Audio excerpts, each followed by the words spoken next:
Hello everyone. आज मैं हिंदी पढ़ना सिखाऊंगी। मैं एक चंपक में आए हुए आर्टिकल को पढ़ूंगी। आधुनिक भारत के निर्माता।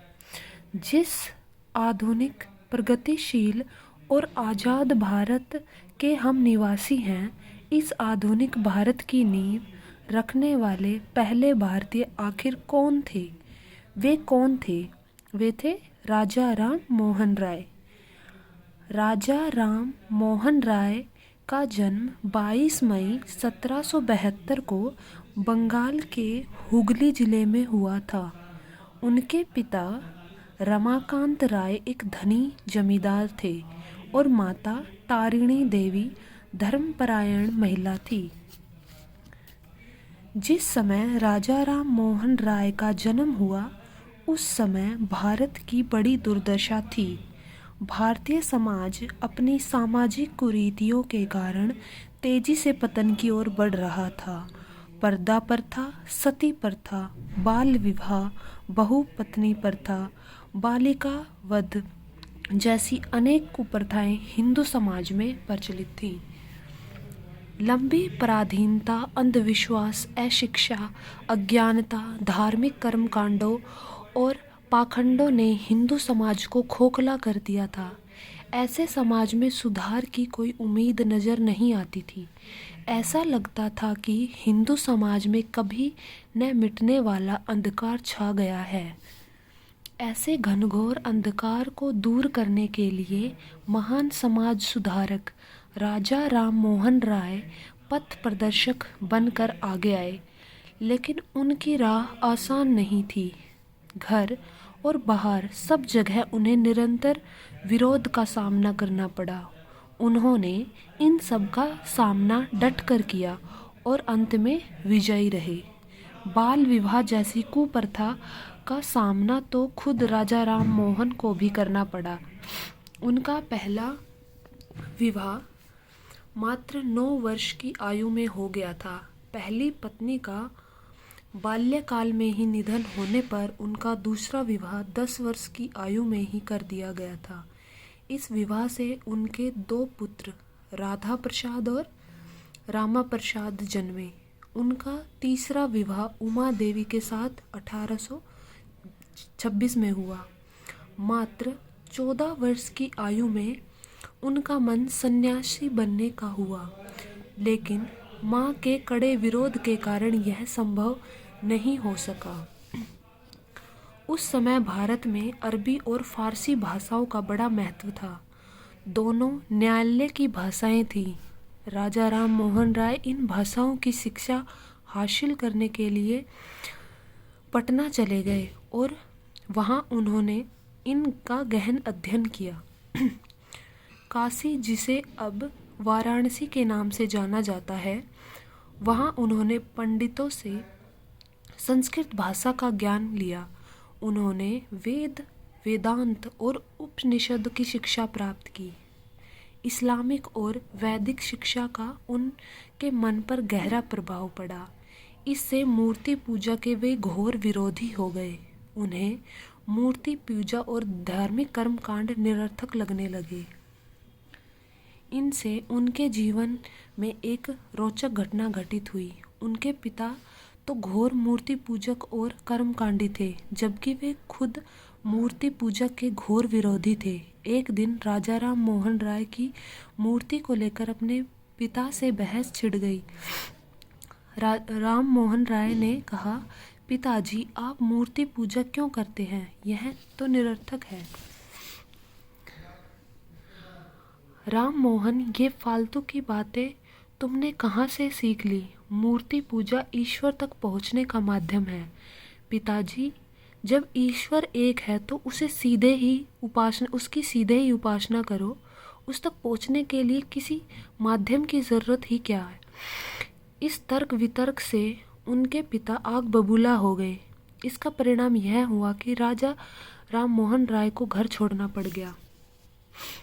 1803 में जब उनके पिता की मृत्यु हो गई तो उन्होंने मूर्ति पूजा और कर्मकांडों का खुलकर विरोध करना शुरू करा।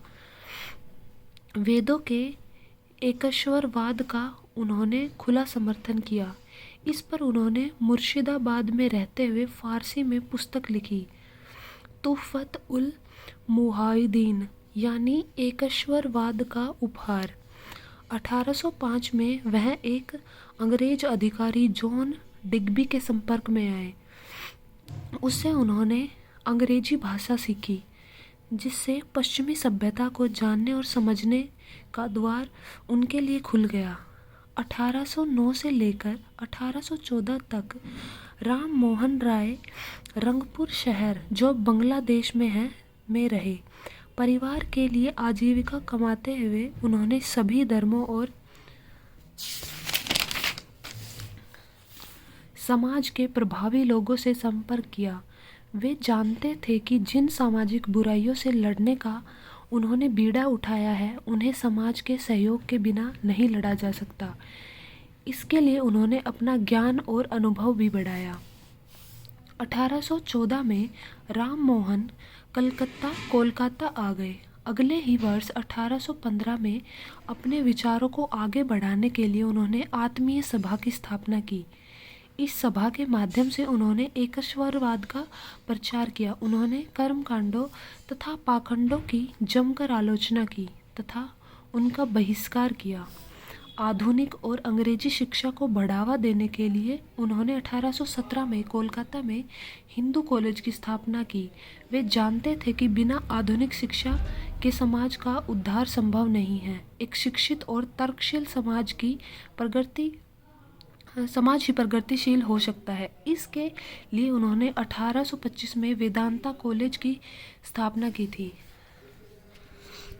एक समय ऐसा भी आया जब अपने सामाजिक सुधार के कार्यों के कारण राजा राम मोहन राय समाज में अलग थलग पड़ गए, लेकिन उन्होंने कभी हिम्मत नहीं हारी। इसी से पता चलता है कि वे संकल्प के पक्के थे।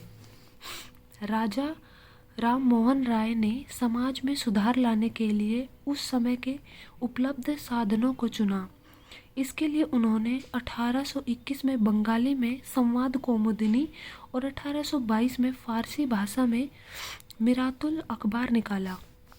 इन समाचार पत्रों के माध्यम से उन्होंने उस समय समाज में फैली बुराइयों को अपनी लेखनी से चोट की। उनकी लेखनी ने लोगों को सुधार के लिए सोचने को मजबूर किया और लोग सोचने के लिए मजबूर हुए।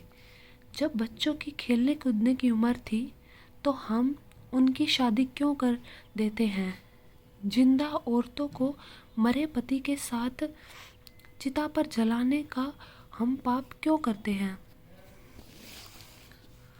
औरतों को पर्दे में रखने की क्या ज़रूरत है, जबकि शास्त्रों में ऐसा कहीं नहीं लिखा। विधवा स्त्रियों को दोबारा शादी कर हम उन्हें नया जीवन और सम्मान भरी जिंदगी क्यों नहीं दे सकते? ये प्रश्न थे जिनके सटीक उत्तर राजा राम मोहन राय के विचारों से मिलते थे। इससे समाज में नव जागरण की शुरुआत हुई। अपने सामाजिक सुधारों को और अधिक गति देने के लिए 1828 में उन्होंने ब्रह्म समाज की स्थापना की। राजा राम मोहन राय अपने संगठन के माध्यम से लगातार सामाजिक सुधारों की लड़ाई लड़ते रहे। पर्दा प्रथा, बाल विवाह, बहुपत्नी प्रथा आदि सामाजिक कुरीतियों को उन्होंने जमकर विरोध किया और सफलता हासिल की।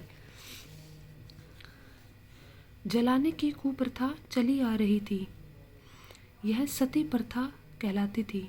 जिंदा पति को जबरन पति की चिता पर जलाना बड़ा ही अमानवीय कृत्य था।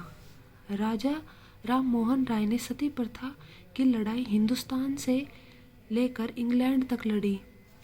उनके अथक प्रयासों से 4 दिसंबर 1829 को बंगला सरकार ने सती प्रथा पर पूर्ण प्रतिबंध लगा दिया।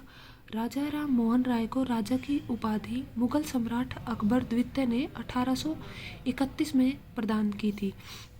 27 दिसंबर 1833 को ब्रिस्टल इंग्लैंड में उनकी मौत हो गई। उनको सम्मान देने के लिए वहाँ की सरकार ने ब्रिस्टल की एक सड़क का नाम राजा राम मोहन वे रखा है। आधुनिक भारत के पिता निर्माता राजा राम मोहन राय के बारे में राष्ट्रकवि रविंद्रनाथ टैगोर ने सही लिखा है। उन्होंने हमें यह शिक्षा दी कि सत्य सब मनुष्यों का है और हम भारतीय सारी दुनिया के हैं।